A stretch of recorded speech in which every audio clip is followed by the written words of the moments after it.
नमस्कार. आता फेब्रुवारी आणि मार्च महिना म्हणजे 10वी आणि 12वीच्या विद्यार्थ्यांसाठी परीक्षेचा काळ. परीक्षेचा काळ म्हटला की कुटुंबामध्ये देखील टेन्शन, आई वडिलांना देखील टेन्शन.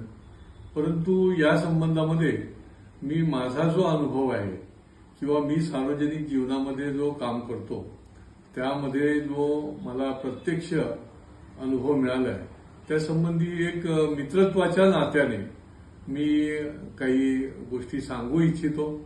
खरं म्हणजे अगदी बिनधास्तपणे, निर्धास्तपणे, भयमुक्त, चिंतामुक्त आपण परीक्षेला जर गेलो तर 100% आपल्याला यश मिळतं. परंतु बऱ्याच वेळेला असं होतं की भय आणि चिंतेने आपण ग्रासलेले असतो की मी पास होईन का, मला मार्क भरपूर मिळतील का, आणि त्याच्यामध्ये देखील आपल्यामध्ये एक दबाव देखील असतो. कारण की शिक्षकांनाही वाटत असतं की याला चांगले मार्क मिळाले पाहिजेत, तुला 90च्या वर मिळाला पाहिजे, 100 मार्क मिळाले पाहिजेत. पालकांना देखील आणि विशेष करून आपल्या आईला देखील वाटत असतं आणि ती देखील सारखा दबाव आणण्याचा प्रयत्न करत असते चांगल्या हेतूने. हेतू अतिशय चांगला असतो, पण या दबावाखाली काही वेळेला आपण गांगरून पण जातो आणि आपला आत्मविश्वास पण ढळायला लागतो की हे होईल का, नाही ते होईल का.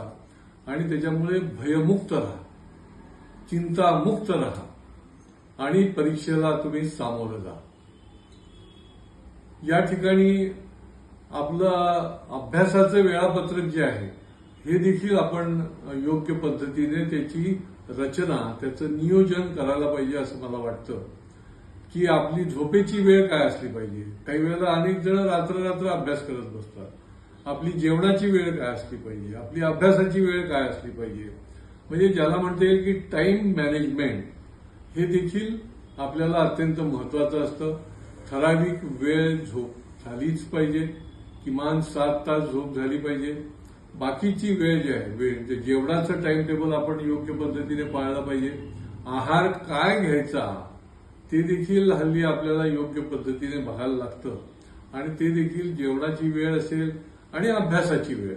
नियमित अभ्यास हा यशस्वीतेची गुरुकिल्ली आहे असं मला वाटतं.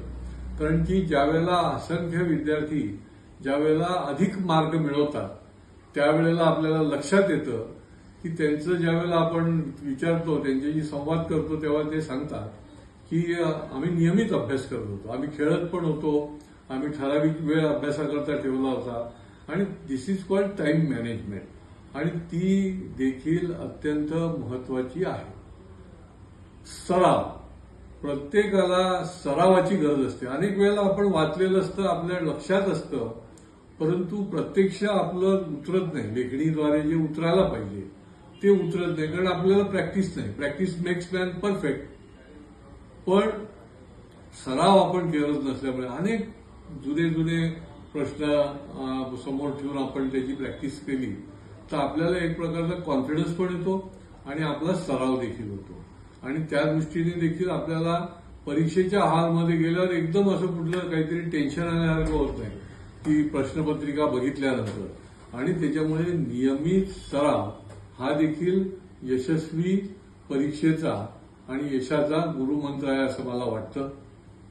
लिखाणाची सवय देखील अत्यंत महत्वाची आहे. कुठल्या भाषेमध्ये आपण लिहितोय आणि मी आधी जसं सांगितलं की सराव, तसंच लिखाणाचा सराव हे देखील आपल्या दृष्टीने अत्यंत महत्वाचं असतं. कारण प्रेझेंटेशन काय, आपण भरपूर हुशार असतो, परंतु आपण एखाद्या इंटरव्ह्यूला गेलो किंवा एखादं लिखाण करायला गेलो, सादरीकरण करायला गेलो तर ते व्यक्त होण्याची जी पद्धत आहे ती कशी आहे आणि त्याच्याकरता आपल्याला सराव जो आहे तो अत्यंत महत्वाचा असतो.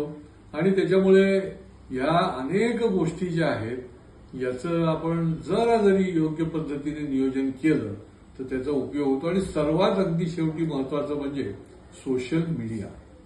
ज्यावेळेला एखाद्या मोठ्या परीक्षा म्हणजे युद्ध असं मी म्हणणार नाही, परंतु मोठ्या एका आव्हानाला आपण सामोरं जातो त्यावेळेला हे सोशल मीडिया, फेसबुक, अमुक तमुक याच्यामध्ये निरनिराळ्या युट्यूबमध्ये आपण गुंतून पडण्यात अडचण आहे. आपण 5 मिनिटाकरता ते ओपन करतो आणि 1-1.5 तास कसा जातो आपल्याला कळत नाही आणि ते बघितल्यानंतर देखील एक वेगळ्या दुनियेमध्येही आपण जातो आणि वेगळ्या पद्धतीचं आपल्याला टेन्शन देखील यायची शक्यता असते.